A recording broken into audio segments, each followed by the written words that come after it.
Guys, assalamualaikum warahmatullahi wabarakatuh. Mari bersama-sama kita tingkatkan minat baca buku di negara kita agar sumber daya manusia di negeri ini semakin bertambah dan tidak semakin bobal.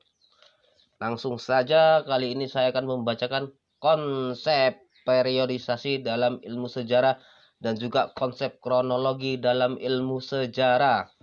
Oke guys, langsung saja. Yang pertama, periodisasi berarti tingkat perkembangan massa atau pembabakan suatu massa. Periodisasi dalam sejarah adalah tingkat perkembangan massa dalam sejarah atau pembabakan suatu massa dalam sejarah. Pembabakan dilakukan karena rentang waktu atau masa sejak manusia ada hingga sekarang merupakan rentan yang sangat panjang sehingga para ahli atau sejarawan mengalami kesulitan untuk memahami maupun membahas masalah-masalah yang muncul dalam kehidupan manusia. Untuk mempermudah pemahaman dan pembahasan sejarah kehidupan manusia, para ahli menyusun suatu periodisasi sejarah atau pembabakan masa sejarah. Begitu guys, maksud di otak apa enggak?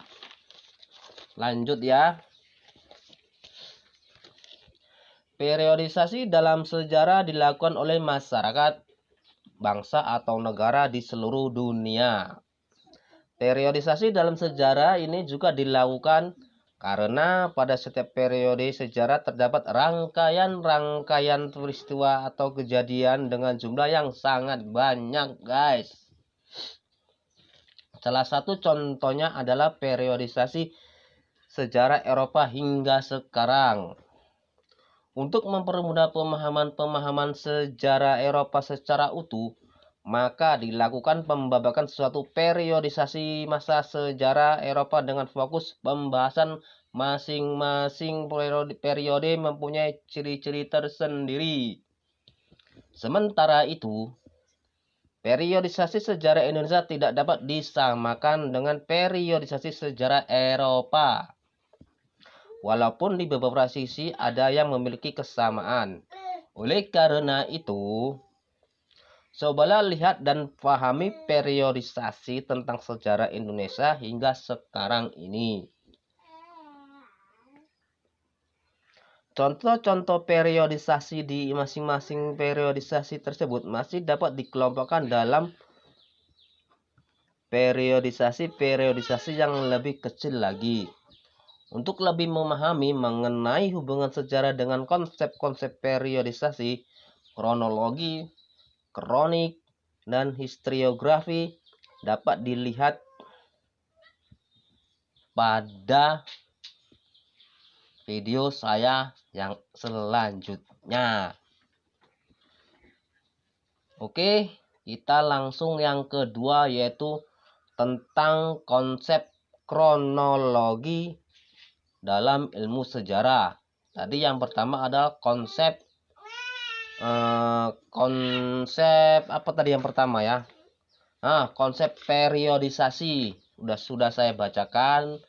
Dan yang sekarang yang kedua adalah konsep kronologi atau kejadian dalam ilmu sejarah. Langsung saja guys, dengerin ya. Ilmu sejarah merupakan suatu ilmu yang memiliki hubungan erat dengan kehidupan manusia. Kehidupan umat manusia diliputi oleh berbagai perkembangan, baik dalam taraf yang sangat sederhana sampai ke taraf yang lebih kompleks. Bahkan setiap masa dalam kehidupan umat manusia selalu diliputi oleh berbagai peristiwa. Peristiwa itu bisa besar seperti Perang Dunia I dan Perang Dunia II, proklamasi kemerdekaan Indonesia dan lain-lain. Bisa pula peristiwa kecil yang mencakup sebagian kecil dari umat manusia, seperti kenaikan tahta seorang raja, perkawinan dua orang berlawanan jenis, dan lain sebagainya. Dengan kompleksnya peristiwa-peristiwa yang terjadi dalam kehidupan umat manusia pada setiap masa, maka setiap peristiwa perlu diklarifikasi berdasarkan bentuk dan jenis-jenis peristiwa tersebut. Peristiwa-peristiwa yang telah diklarifikasi itu disusun secara kronologis berdasarkan urutan waktu kejadian dari peristiwa-peristiwa tersebut. Dengan demikian, konsep kronologi adalah suatu konsep Dengan demikian, konsep kronologi adalah suatu konsep dalam ilmu sejarah yang sangat penting manfaatnya. Tanpa konsep kronologi ini, penyusunan peristiwa-peristiwa sejarah akan mengalami keracuan dan dikhawatirkan bahwa peristiwa yang terjadi dari suatu masa atau zaman akan masuk ke bagian masa atau zaman yang lain. Demikian pembacaan buku sejarah ini. Mudah-mudahan di video saya ini ada ilmu yang dapat Anda petik oleh kalian dan dapat bermanfaat oleh kita semua. Wabillahi taufik walhidayah. Assalamualaikum warahmatullahi wabarakatuh.